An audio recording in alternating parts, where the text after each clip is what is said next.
Kirgilikda 29 da orqasida shunaqa shikalat hovli uy so'raganlarga shuni jo'natib berasizlar videoda.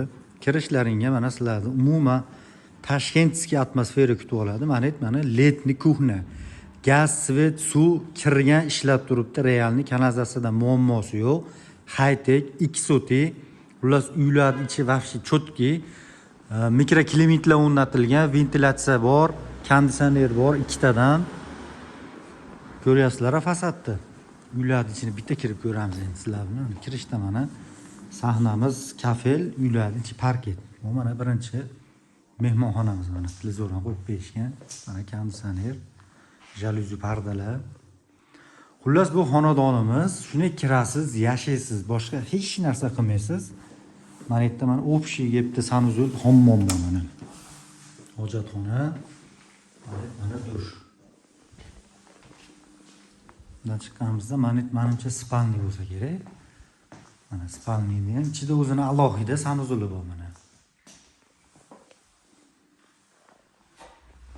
Bir televizor ham qo'yib berishgan.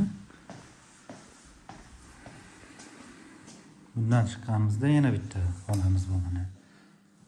Ko'ryapsizlar mana remontlarini. Biz bu xonadonimiz koridorli, 1 metr koridori bor.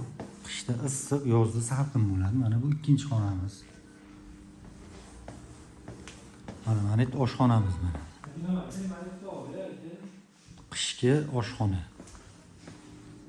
Mana upravляющий zona deyiladi. Mana duh kontrollaylingan. Oyoqda 100% topli pol bo'lgan.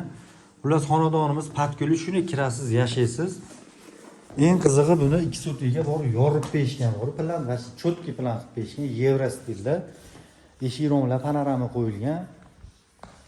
Jaluzi pardalar ilingan. Xullas bu sahna ham mana nima deydi, dorixona ham vahshiy boshqacha. Mana letni yozgi oshxonasi bor. 2 soti to'liq kassasi Kirgilikda turibmiz. Mana shu uyimiz orqa tomoni 29-maktab. 29-maktabdan shunday tushganlaringda pastroq ko'chada keladi. Yo'lni bo'yida Uglavoy. Qolasiz 2 bo'lib olsangiz ham bo'laveradi. Narxini $70,000 dan jichib tushib beramiz deyapti. Bemalol pastki raqamlarga telefon qilsalaring, to'liq ma'lumotni beramiz, olib kelib ko'rsatamiz. Bizning xizmatimiz mutlaqo bepul.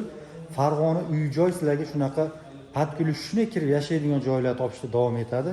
Kirgilikda yashayman, gaz, suv, kanalizatsiya muammosi yo'q joydan so'raganlarga shuni jo'natib berasizlar.